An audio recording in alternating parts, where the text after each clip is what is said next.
Spread the fire. Welcome back to SMWX, and on today's episode we have a special interview with one of South Africa's most interesting and insightful young political figures, the National Spokesperson for the Economic Freedom Fighters, Sinawo Thambo. Let's get into it.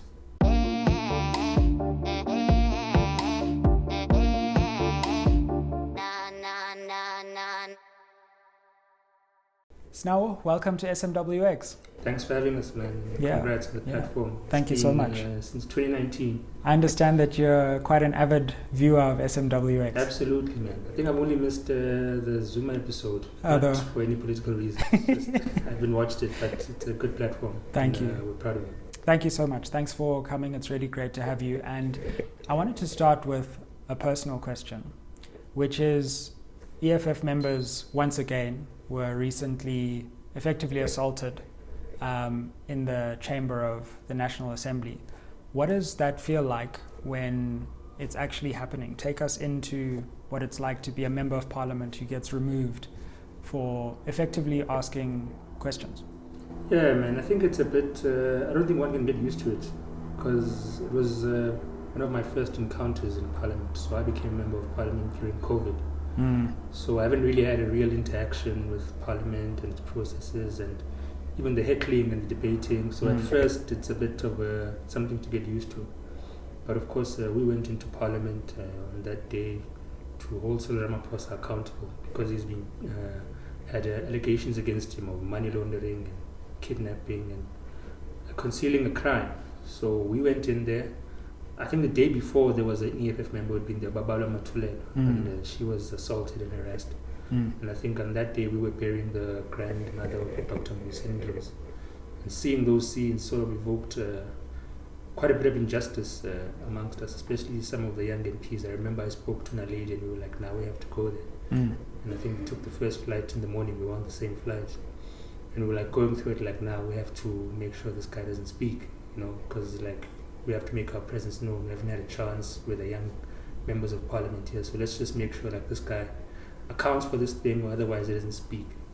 So we get there, of course, as he starts speaking, raise the point of order. Cyril has broken his oath of office. He's laundered money, which is essentially tax evasion, which is theft from the taxpayer, unlike what as many spin doctors are trying to put off. I raise the first point of order. Get told to sit down. I quote the Constitution, his oath of office, how he's preached it. Get told to sit down. My lady raises another critical matter that female members of parliament were removed by males, and in that process they were sexually harassed, right? Nosfu Mabisa shuts her down, and at some point she says Naledi must leave the house. So that's when we know, like, okay, the conflict is coming. And these guys, the guy, I think it's I don't know what they call the sergeant at arms. Yes. Yeah, comes in, and so Naledi's sitting on my left-hand side, which is the immediate side of the door. I'm like, nah, sit on this side. And I sit on that side. When that guy comes, I'm like, we're not going to allow a man to get close to any EFF woman again because of what has happened and our experience. The guy goes to the speaker. Next thing, after she had said, Naledi must go, she's like, Sinawo Thambo must go out as well. I'm like, what have I done? Next thing, there's men coming in, charging in, grab me by my collar, put me to the ground. I'm on the floor. A lot happens while we're on the floor. And they're like beating me up, they're choking me, dragging me out, and those sorts of things. Because a lot of what we don't see is what happens when you leave the chamber. Absolutely. I think a lot gets hidden when they surround you, because I think they have an idea that there's cameras. Yeah. So they ensure that they surround you, and then they ensure that you're on the floor.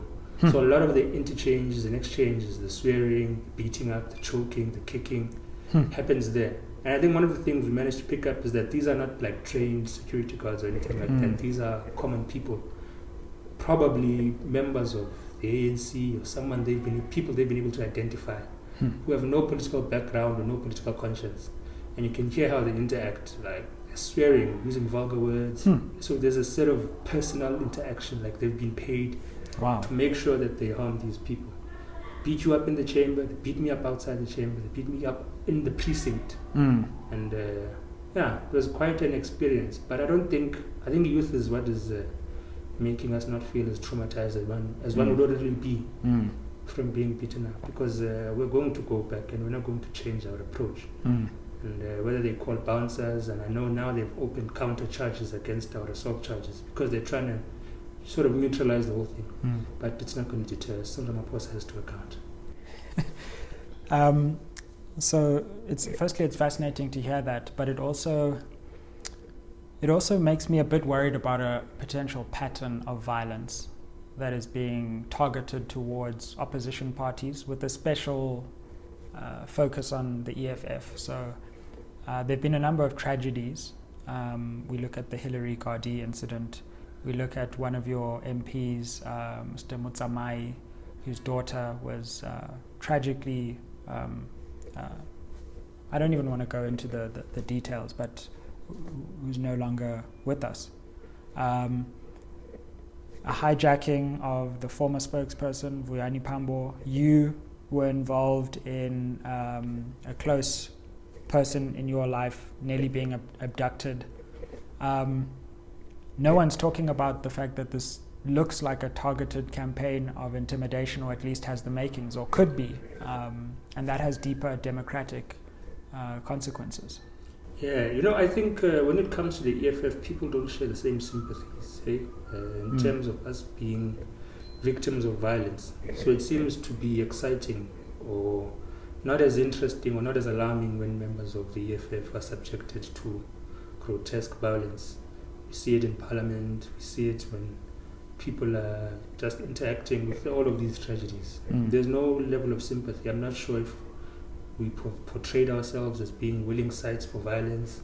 Is it because we're black? Is it because we're speaking out against the establishment? But generally society doesn't share the same sympathies it ordinarily would. With Hillary, it was we appreciated a lot, and I think you would have seen that we expressed our appreciation for South Africans reaching out and sending their messages of support. Yeah. But that's not the norm. And so that makes it difficult for us to be able to say, but there's a pattern here. A lot of people like saying connect the dots. No one is willing to connect any dots when it comes to violence being meted out on members of the EFF and their loved ones. And we're not saying that we should be immune to crimes. I mean, crime is something that is prevalent in South African society. And we are part of South African society, so we're bound to be victims of it as well. But when there seems to be an orchestrated attempt, in the same way there was with Vuyani Pambo, who was just hijacked outside of his mother's home, when there seems to be an attempt just weeks after Comrade Godrich Gadi had led the shutdown of the borders to Swaziland, next thing his daughter's abducted, raped and killed. When it comes after we just buried Hillary and I'm doing an interview on the SABC speaking about that tragedy, as I walk out of the SABC, my daughter's mother's almost abducted. No one seems to want to connect the dots about the violence that is happening in that instance. And we're worried. I think we should be scared that what is it going to take for people to look at it in the same way that if this was happening in the DRC, if this was happening in Nigeria, if this was happening in Ghana. If it was happening with any other political party, if these were DA members or even ANC members. Absolutely. If there was a pattern of events where senior members of any other political party were being subject to so much tragedy, there would be an eyebrow being raised as to what is going on. But we'll not delve into that realm of speculation. But we want South African society to know that EFF members, EFF leaders are human beings too. And these tragedies do hurt. And a lot of the hate that people like to spew when tragedy happens to EFF members is harmful. And they must be able to appreciate that we stand for an ideology, we stand for Pan-Africanism, but that doesn't mean that we don't understand the dynamics of crime in South African society. We're simply saying don't put it on nationality because you're going to end up victimizing certain people because of their identity. Now that mustn't make us people who should not get sympathy when there's crimes committed against us. No, absolutely, and it's fascinating to me the way the media has treated the EFF. There's something different. There's some kind of, sense in which, because it's the EFF, things that we would regard as unacceptable happening to any other people or any other politicians in South Africa are okay because the EFF, takes a radical stance, so therefore they deserve violence. It's a bit of a double standard. Absolutely. And it's, I don't know if it's in a quest to dissuade us from taking the stances we take or what, but it's not going to happen. Yeah, it seems like it's a two-pronged thing, like because we've taken a radical approach to the establishment, but also because we're black. Because historically black people have been viewed as sites where violence can be easily committed, people who are empathetic or lack empathy, people who are prone to violence, people who are prone to killing each other, prone to death. So it's easier to accept violence being meted upon us. I mean, there's an interesting thing that happened here at Wits just yesterday with Praveen Gordhan, where students, black students in majority, were saying that he must account for his role in state capture, he must account for his role in collapsing SOEs and load shedding and the darkness that is pervasive over South African society. And people are saying he was attacked, he was threatened, and all those sorts of things. And it just makes one think, just a couple of days earlier, DPhil was held to account, but by a white person. And that person was praised, a white person holding a black person accountable for their lack of governance in the police system, his inability to fight crime. He was praised for that. When DPhil said he must sit down and allow him to speak and shut up, he didn't do that. He kept on going on because DPhil was admittedly diverting. He was using struggle credentials to try and run away from accounting from the fact that crime is not being fought in South Africa. Police are overwhelmed. But when it's done to Praveen Gordhan, there isn't the same amount of praise. When it's black people doing it to an Indian person, there's a different response. It's threatening, it's disruptive, it's enablers of state capture. So there's a different response by South African society, even black people. And I think it's a level of indoctrination that you don't have empathy for black people, whether they're radical, whether they're liberal. But once a black person is caught in a compromising position, it becomes a form of entertainment rather than one where sympathy should be passed. And I think that's what's happening with the EFF, that people seem to enjoy any form of harm that can come to the EFF because we are trying to harm a system of exploitation, a system of capitalism, a system of racism that people have gotten so accustomed and comfortable with that any attack on it seems to be an attack on their very livelihoods. And I think that's why people think violence is acceptable towards the EFF. But we have to be able to appreciate that. We can't be hurt when people express hatred towards us. We must accept that society needs to be taken to a level of consciousness where they can appreciate that what we're doing is for their own good. And it's going to take patience, it's going to take political education on our side, and we're willing to do that. Let's come to Phala Phala, to which you have alluded, I think, 5 times. And what I'm particularly interested in is the parliamentary strategy from here. I think many South Africans across political divides are hungry for accountability at last. The Speaker seems to be dragging her feet in terms of holding the President accountable. Where to from here in terms of the parliamentary strategy to hold President Ramaphosa accountable? Look, we started when he was trying to address the budget by posing direct questions to him. We'd already written questions to the Speaker of the National Assembly that he must account how much of the foreign currency was there. Did he declare it to the South African Reserve Bank? Did he declare it to the Financial Intelligence Center? And did he declare it to SARS? We wrote those questions before the budget speech and they had not been responded to. And hence we rose on Parliament on that occasion that there are direct questions that you haven't responded to, but you want to continue as if everything is normal. That's the basic strategy that we started with. We used it against Zuma and we're using it again to ensure that we hold him accountable. We've gone further to use our position as members of Parliament. We've asked the South African Reserve Bank to tell us whether there was foreign currencies declared to them which came into the country, whether they declared as accumulated from selling of game, how much was declared, and are they aware, did they regulate this, which is their duty? They haven't responded, and it's been about 2 weeks, and we're in the process now of taking a legal approach to comply the governor of the South African Reserve Bank to respond to the questions of members of Parliament. And I think penultimately we are going to raise a motion of no confidence against Cyril Ramaphosa, and we're extremely confident that that will come to pass because there is a fracture, there's a permanent fracture in the African National Congress. And once the inevitable happens, which is Ramaphosa being charged for money laundering and abduction of people in Namibia, bringing them to South Africa, misuse of state resources by sending police officers in Cape Town to go and raid what is supposedly a drug mule only to find out that they're looking for his money, and illegal movement of currency, failure to declare that currency, tax evasion. He is going to be charged for that, and we are going to ensure that a motion of no confidence passes in Parliament to ensure that someone who's broken his oath of office to such extremes does not continue to stay in his office. I think we were able to say that we're not shocked by Ramaphosa's criminality, but I think it is shocking to an extent, like the graveness of it. And we do not imagine a situation where he can escape this one. Because as someone who likes to use state institutions to cover up his criminality, manipulates judges, has them in his CR17 bank statements, which we are very certain of, by people. There's too much covering up that he'll need to do to avoid this crime, and we don't think he'll be capable of that.